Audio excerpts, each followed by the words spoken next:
Така, и докато си чакам боята да ми поеме, реших да снимам втори тест на маслото за махане на грим, но естествено с нещо много по-сериозно.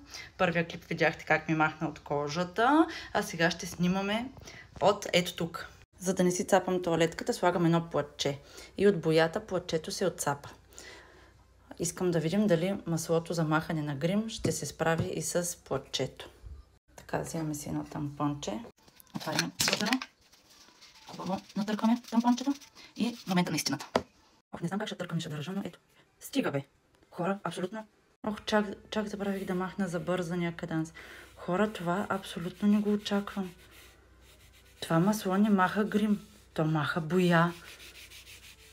Хора, абсолютно се кълна, просто като си чакам боята да поеме и да трябва да вляза да си измия косата, докато малкия спи.